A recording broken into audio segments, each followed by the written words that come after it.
Il ne faut pas comparer un dictateur avec un démocrate. Il ne faut pas comparer quelqu'un qui est né dans la démocratie, grandi dans la démocratie. Il a accédé à la magistrature suprême grâce à la démocratie et comparer quelqu'un qui a passé tout son temps dans la Zamba à côté de Bakout. Il faut faire très attention et ne pas comparer ces genres d'acteurs politiques.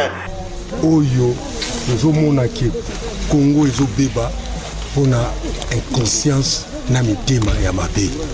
Botala, passe Oyo Batvazo ganga courant partout. Awa transfert Zika to sali 3 mois. Nous en a transporté. C'est là bas 30 millions exact. Awa lo rezo zanga awa est en main d'œuvre. C'est depuis 2016.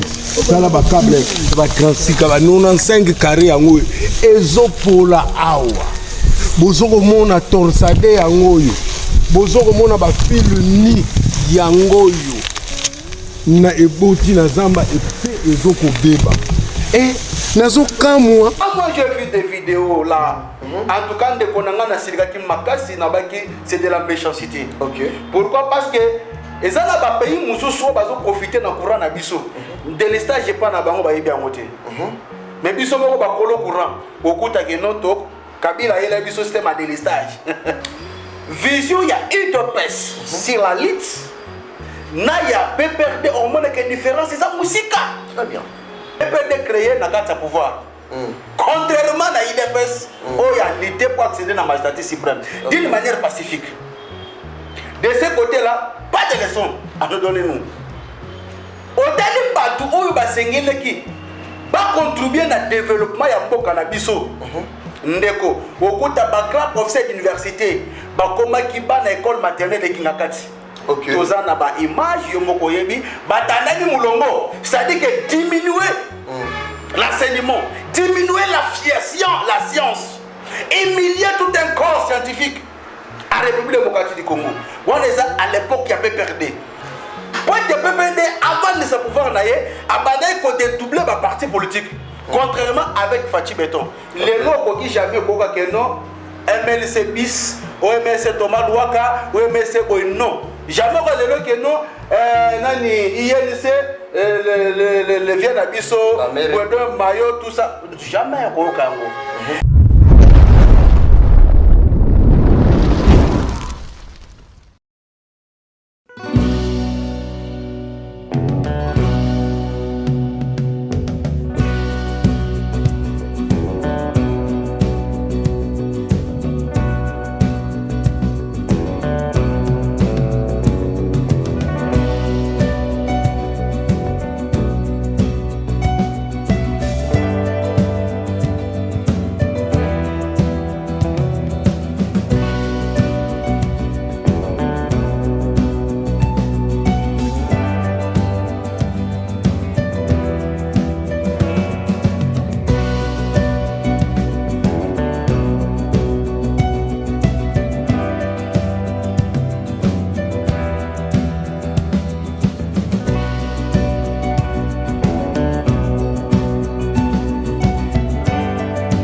Bienvenue, messieurs et dames, chers fidèles internautes des Espoir et HK. Nous sommes là toujours pour vous informer, comme le devoir nous appelle de venir toujours là auprès de vous, afin de vous mettre en contact avec l'actualité. Nous sommes là toujours et encore pour vous mettre en contact avec nos nouvelles d'aujourd'hui. Aujourd'hui, qu'est-ce que nous allons s'échanger autour? Avant d'y commencer, nous vous demanderons tout d'abord de s'abonner massivement sur notre chaîne, partager l'émission dès que cela sera en possession. C'est la meilleure façon de nous accompagner, c'est la meilleure façon de nous emmener au plus haut niveau. Alors, quant à l'émission d'aujourd'hui, nous avons reçu le coordonnateur de CPC, il est là, notre invité, M. David Ditunga, le baleine, comme on a toujours eu tendance de le recevoir. Avec lui, qu'est-ce que nous allons parler? Nous allons parler premièrement sur la compétence au sein de l'IDPS. Aujourd'hui, PPRD nous dit que le pays est dirigé auprès d'eux. La primature, c'est eux. L'Assemblée nationale, le Sénat, tout ça, c'est eux. Est-ce qu'au sein de l'IDPS, il n'y a pas de compétents? C'est la première question. nous allons débattre autour de cette émission. Est-ce qu'il y a IDPS Batu Yamae les Bazate, Lelo Oyo, PPRD Ezali Kosemoke na IDPS, ils ont récupéré leur pouvoir. Est-ce qu'il s'agit de leur pouvoir? Est-ce qu'il s'agit de la compétence qui manque au sein de l'IDPS? Parce qu'on les constate aussi, c'est les constats faits par plusieurs personnes et ils ont confirmé ça sur ces plateaux toujours.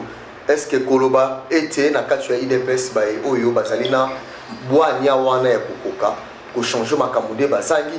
Deuxième point, Kolobela sur électrification de la ville province de Kinshasa, puis la province de Soyambo Canabiso, où Tozali comme on a bongo, le matériel qui permettre que Canabiso soit électrifié, il y a Moana Ezali, il y a Kobata, il rejeté, il y a abandonné.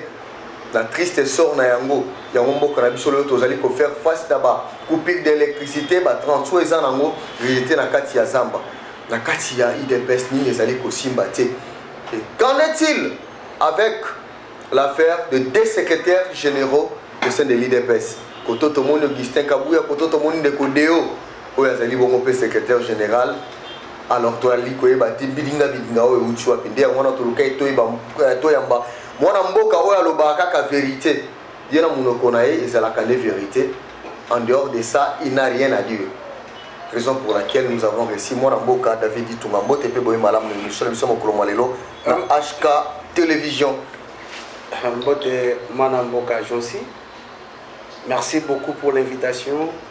Mbote Nabalandinho surtout il y a émission Oyo et Sika Bango Banso Bazali et puis na kosenga que va s'abonner parce que tant ba monaka Oya Bango lekina Bango yana Bango kolutu na Bango devant ba etandike na Bango ezalaka pambate tonaka komanyola o etali mboka na biso. C'est par amour que nous allons pour Namboka parce que ce côté est Sika na Otina et Sika na époté tout ça l'émission Oyo ils allaient bolingo on a manifesté OK vi pe risque belé andila mais tous allez toujours ko zalawana ko tenir debout et puis ko komisa nzambe apesi biso paiement parce que bato sarande liloba ya nzambe très bien bandimela rande Yesu Masia, kwete obika. OK. Contrairement à notre commune. Merci beaucoup. Lelo Oyo, Tozali Koyoka, Bandekonabi sur PPRD, il se moque de vous en vous disant que au sein de l'IDPS, vous êtes les incapables de diriger, raison pour laquelle vous les avez attribués à nouveau des fonctions, des postes. Car UDPS, population s'attendait, tant au bino bogoya, bogoya, une équipe à Sika, bateau, tout le monde qui babati, banani, gera, tout le monde à bangote. Mais les autres, tout le monde bango bazongi, aujourd'hui, PPRD nous les confirme. Quelle est votre impression par rapport à ça en tant que coordonnateur du CPC? Merci Mingi. Moi, je suis Jonsi. OK. Na pesina nous ba communicateur privé chef Mbote Sikabanso Bazali. Nous allons encourager toujours la province de continuer de travailler pour rendre visible l'action du chef de l'État dans la province, même dans la fin fort. Parce que nous toujours par amour. Et juste à titre de rappel que tu crées CPCT pour la structure, il y a un commandier. Non, c'est lui qui vous intéresse, vaut mieux. OK. Ce qui est très important, c'est rendre visible l'action du chef de l'État et c'est ça Bino Bozali. Courage à vous. Ndekonangai Jonsi PPRD. Ils ont la leçon mon côté Oyo et Koki Kopesa UDPS. OK. En termes d'abord, il y a création, il y a UDPS et puis la création, il y a PPRD au monde qui est Musika. Vision, il y a UDPS sur la liste. Il y a PPRD au monde qui est différent, c'est ça Musika. Très bien. Bah action, il y a UDPS na pouvoir. N'a pas action, il y a PPRD au monde qui est non différent, il y a toujours l'écart. Pourquoi la Kolobandenge wana? Quand il s'agit du pays, la tendance parti politique. Très bien. Parce que au Congo, tel est nommé ministre d'État chargé de. Jamais au que non, tel est nommé ministre d'État chargé de l'IDPS. Non. Okay. C'est-à-dire que la personne est nommée pour servir toute une nation. Très bien. Nous devons rester scientifiques et rationnels. Okay. Ceux qui que non, Batia PPRD. Je doute fort dans ma diplôme. Ok. Et je regretterai encore combien plus que non, papier bazoa le lengekan. Ceux qui ont tali la gestion de Kabila, elle a accédé au pouvoir par coup d'État, passant par Tata Naye Mouzé Laurent Désiré. Anasima Liwa Naye, du coup, Tomoni, c'est lui le remplaçant office. Non, c'est l'autrement. Ils ont été parce que ça a été une imposition. Il y a la communauté internationale. C'est connu de tous. Et Raye, papa, PPD créé n'a qu'à pouvoir. Contrairement à l'IDPS, il a lutté pour accéder à la magistrature suprême d'une manière pacifique. De ce côté-là, pas de leçons à nous donner nous. Au-delà de partout où il va va contribuer au développement de cannabis. Ndeko, au cours de la grand professeur d'université, bakoma ki ba na école maternelle de Kingakati. Ok. Toza na ba image yomoko yebi, batandani mulongo, c'est-à-dire que diminuer l'enseignement, diminuer la science, humilier tout un corps scientifique à la République démocratique du Congo. À l'époque, il y avait perdu. Contrairement avec Fatih Beton. Je suis en train de décortiquer ce que peut perdre et UDPS. Ok. Jamais n'a pouvoir y a mon contombolo Fatih Beton le grand esprit Mukishimutu. Au moins que nos potes de Moutoise à la nommer et c'est là qu'il ne va prendre Tuluba contrairement avec PPRD. Ok. C'est-à-dire qu'à leur époque, pote comme ministre et c'est Ngeli Oye pour la Swahili. La majorité. Bazabana Bruno Tchibala Nalobi Boye là biso to salaba débauché acheté Nalobi je suis en train de décortiquer PPRD et c'est quoi l'UDPS. Ok. Biso to yebi bakambu ya ko débaucher na ba parti politique à l'époque pour la PPRD a fait asseoir pouvoir naie abandaki ko débaucher bato. Contrairement avec l'IDPS. Quand je parle que l'IDPS, ça veut dire qu'on voit celui qui est à la tête de ces pays. Azali produit, il y a l'IDPS, c'est Fatih Beton. Ok. Pour que PPD, avant de se pouvoir naïe, abandonner qu'on dédouble ma parti politique. Contrairement avec Fatih Beton. Les lots qui jamais au que non, MLC bis, OMC Thomas Louaka, OMC Boy, non. Jamais les lots que non, Nani, INC. Le vieux Nabiso, Boudon, Mayo, tout ça, jamais au Congo. Alors, l'ITNA vision et l'IDPS, c'était pour s'opposer à la dictature. Bande Konabiso, on va approcher Fatih Beton, Batali que nous, on Bango Bazaraki qu'on soutenir, Azaraki Moutou, Azaki na vision et un peuple était. Il avait préféré beaucoup plus de s'enrichir pour la bien privé d'ailleurs. Au détriment, il y a intérêt, il y a peuple. Des batailles, nous devons traverser. Ils ont pris conscience que nous sommes dans l'obligation de servir la nation et non servir un individu. Parce que ce qu'on a dit, avec Fatih Beton, la pongité pour l'intérêt général du peuple congolais, a toujours copié sa instruction que non, chaque secteur est se retrouvé pourvu que les Congolais a bénéficié.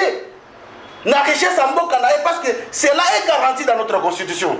Alors, au moment où nous parlons, ils ont la leçon de mon côté, que nos peuples perdent au pouvoir, Baba Foué gratuité dans l'enseignement, ils ne au pouvoir, les autres ont mis en application d'une manière effective. Il y a la gratuité de l'enseignement.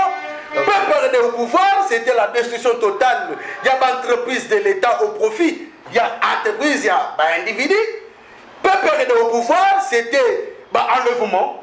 Peuple au pouvoir, c'était arrestation arbitraire.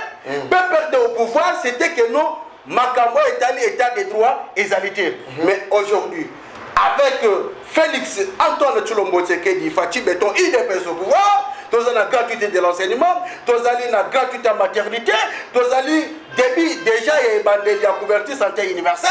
Et puis ce qu'on a dit, projet 145 territoires, bande pour les plus bazar la carte à bénéficier.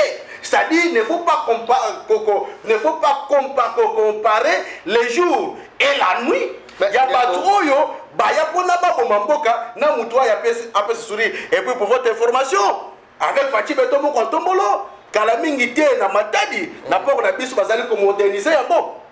Oyo ba créaki ba port privé au détriment pour côté na biso la l'État. Ba depuis 2019 pour na kosala port si en eau profonde des bananes jusqu'à présent. Non, les travaux sont en cours. OK. Les travaux sont en cours.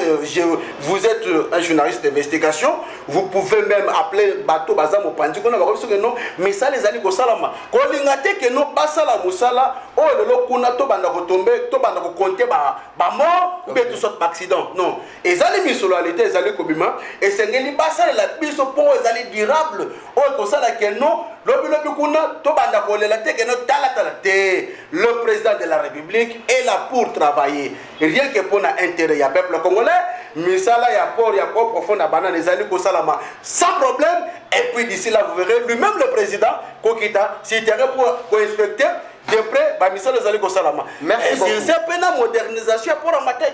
OK. Dans le standard international. Merci. Il y a un moment qui a félicité beaucoup plus. Ministre Nabiso, il y a finance, nous faisons beaucoup de chapeaux. J'ai nos quotas, c'est que nous réellement, il faut travailler pour faire respecter le slogan le peuple d'abord. Merci beaucoup. Sur ce point, vous avez tout dit, vous avez tout expliqué. Alors, nous avons une seule question que nous posons. Vrai ou faux l'IDPS à la majorité parlementaire? Vrai.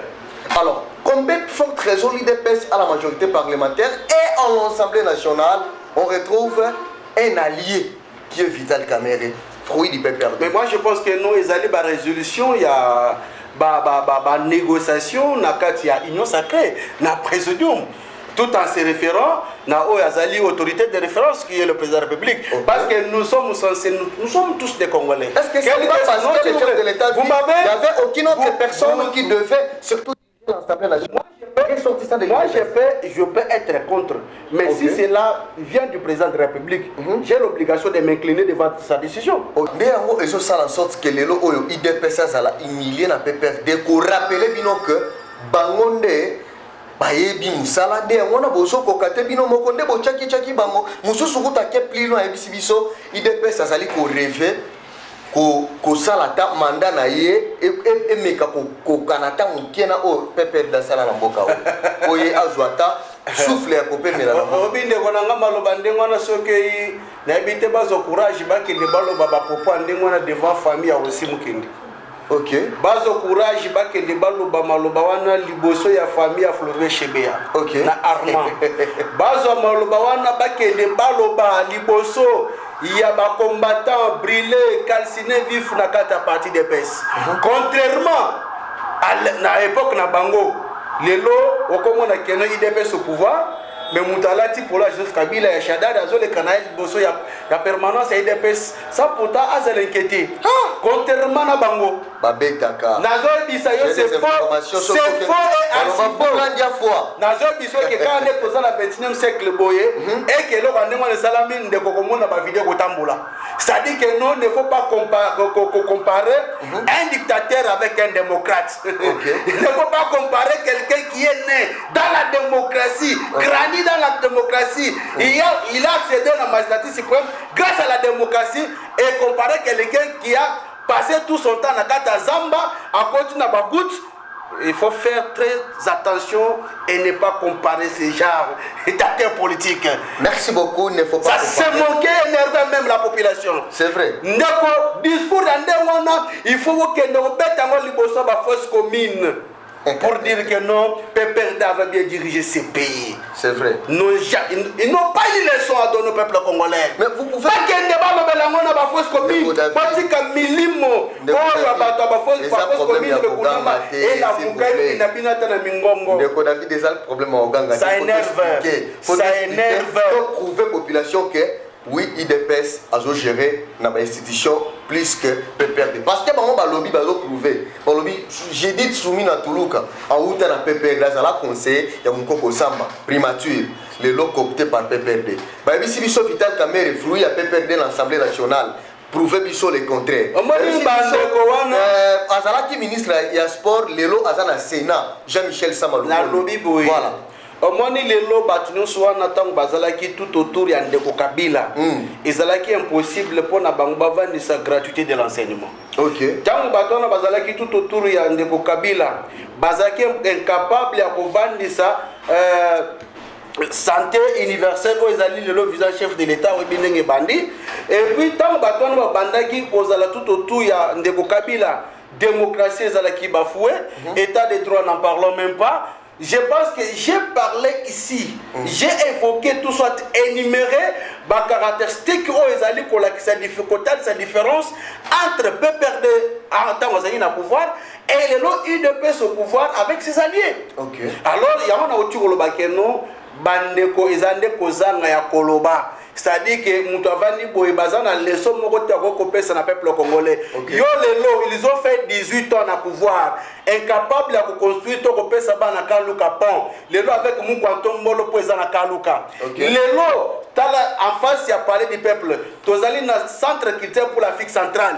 Ndekonangai, Basala 18 ans à pouvoir. Route ya Kinele, na Monga Fula. Bandeko, Yokananu te! Yokananu!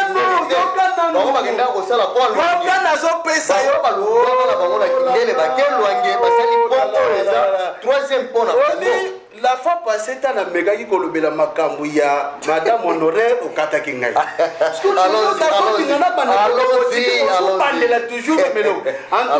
on a banni au monde suspect. On a banni aux âges de sa PPRD. Moi, je suis en train de vous parler, d'évoquer les actions palpables au chef de l'État, étant que produit de l'IDPS, c'est-à-dire ces gens-là, ces personnes-là, il y a carte visa, non? Il y a chaque fin du mois, il y a des à l'État. Il y a que même à pays mususu. Vous avez la possibilité à travers carte bancaire ou en sur l'État. Contrairement avec Fatih Béton. Je crois que Biso na bokozi ya Fatih a sali peuple congolais à la fort. Contrairement à l'époque na bango ezalaki nde mutunda za fort au détriment ya intérêt ya peuple. Alors yango na uti ko bakeno comparaison wana ezali mal placé baza na leçon moko te o bakoki ko yebisa biso ndeko na ngai lelo tango bato PPD na de Kabila na pouvoir oyebi que non Kassai oriental espace Grand Kassai ezaki na liste noire. Développement dans la tête. Pourquoi? Parce qu'ils allaient passer, il y a opposition. Mais les lobes quand on a pouvoir, il est du Kassai.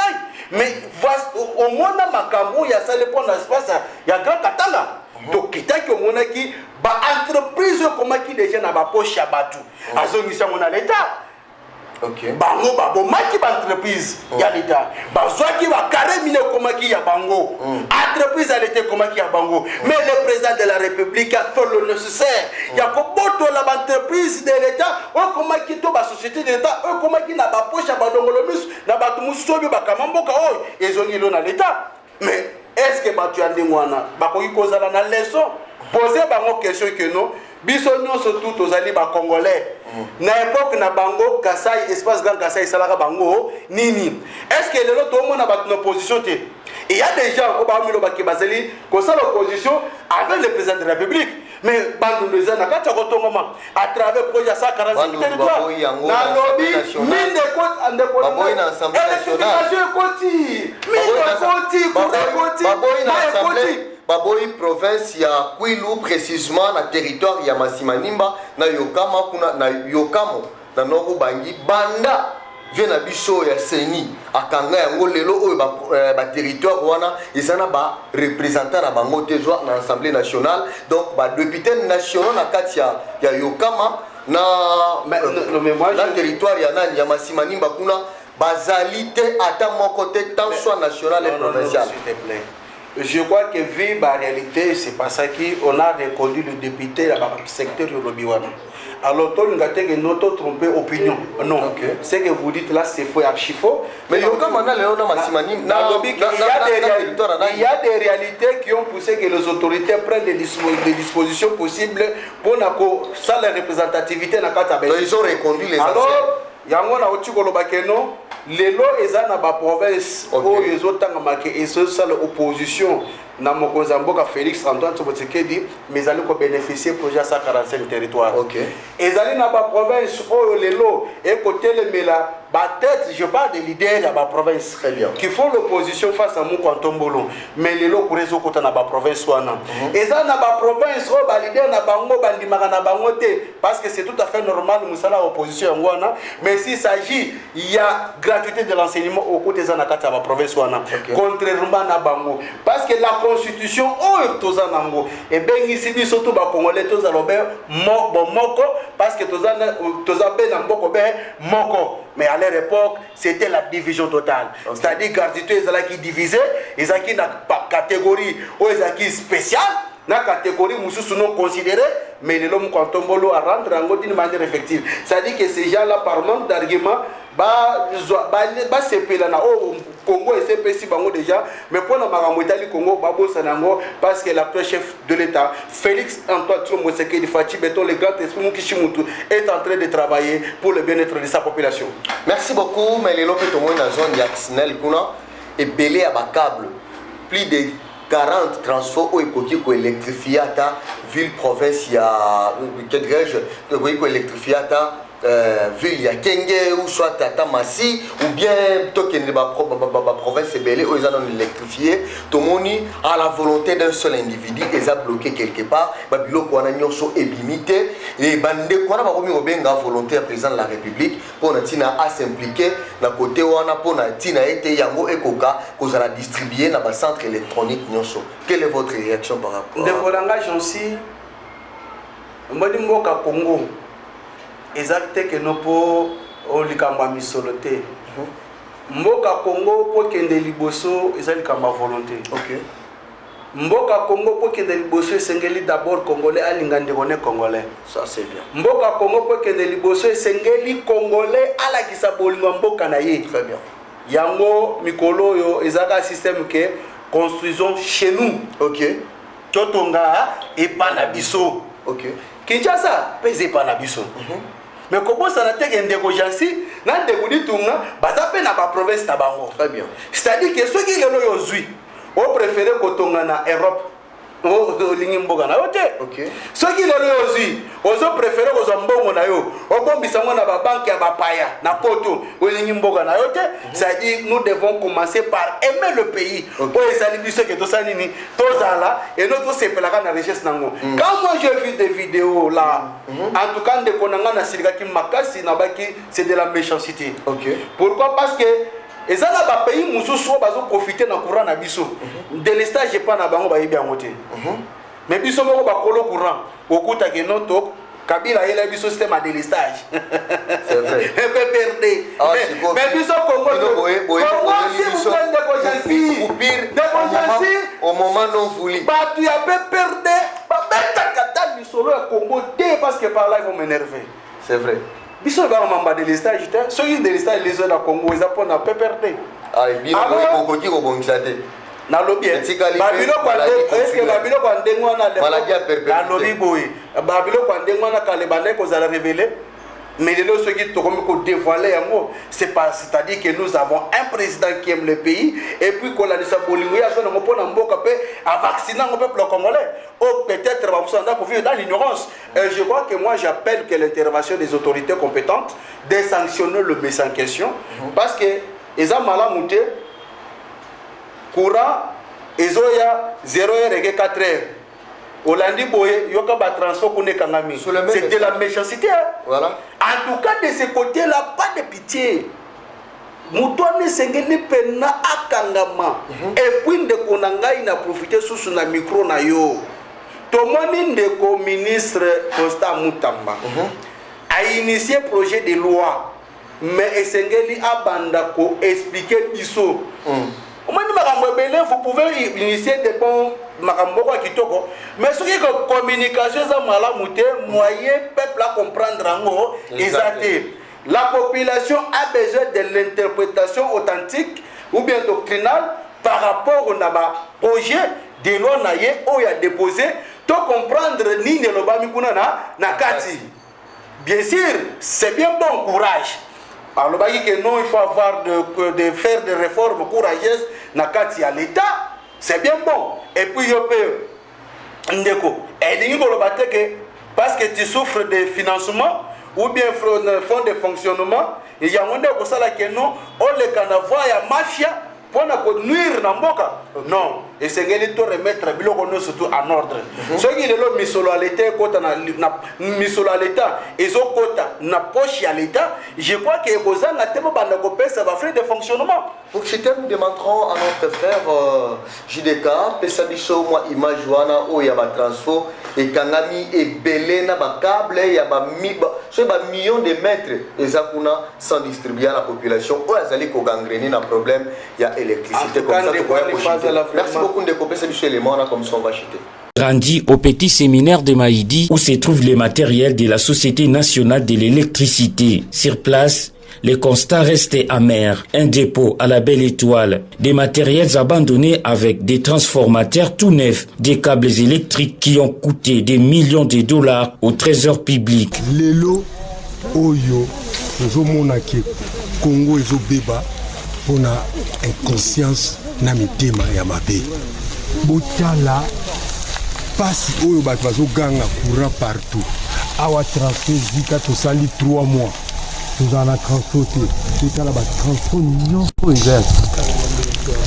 Awa eloko ezozanga awa eza main d'œuvre. C'est depuis 2016. Ça là bas câble ba 36 ba 95 carré yango ezopola awa. Bozoko mona torsade yango yo. Bozoko mona ba fil ni yango yo. Na eboti na zamba epe ezoko beba.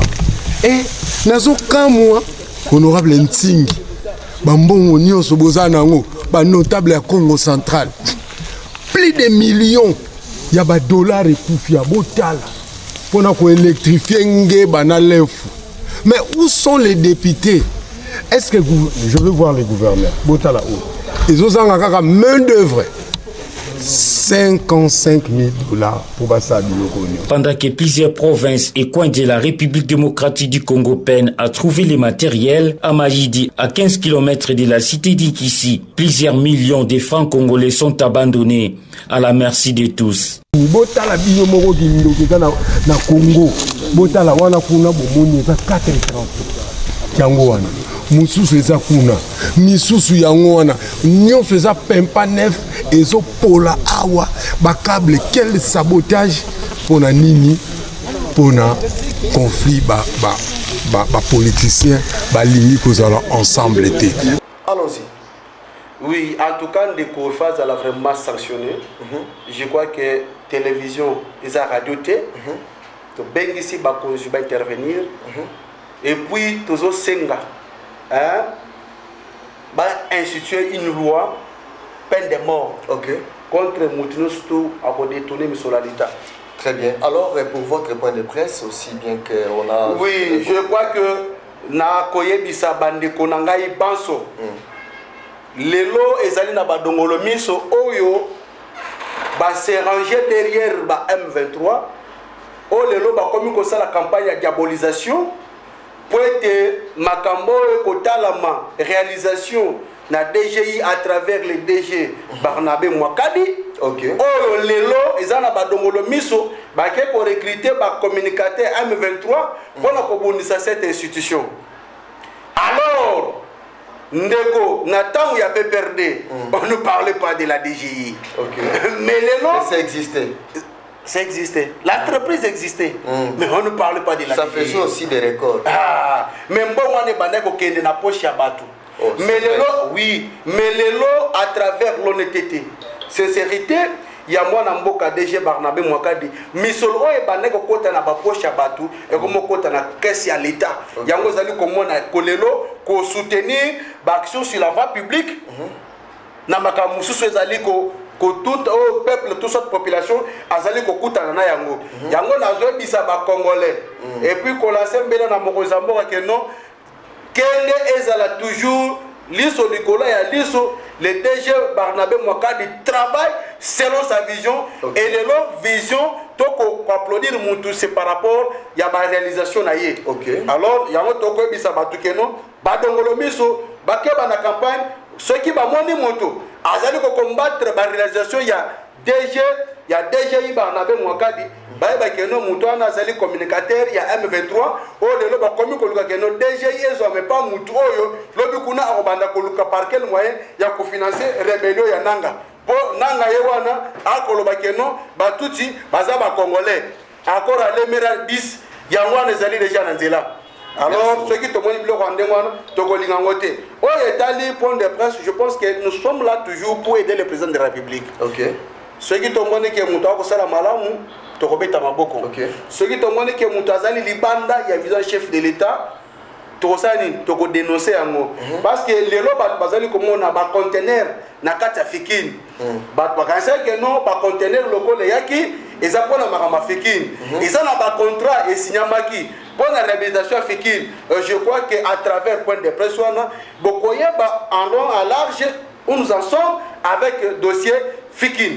Merci beaucoup, c'est un réel plaisir pour moi de recevoir sur ce plateau les coordonnateurs de CPC, Monsieur David Itunga, notre invité de tous les temps. Il est là avec nous, c'est avec lui qu'on s'est échangé. Je crois que vous avez déjà la matière qu'on vient de partager avec lui. Merci à vous de nous avoir suivis sur Espoir HK. Abonnez-vous massivement, partagez la vidéo dès que cela sera en possession. Bonne suite des programmes, au revoir.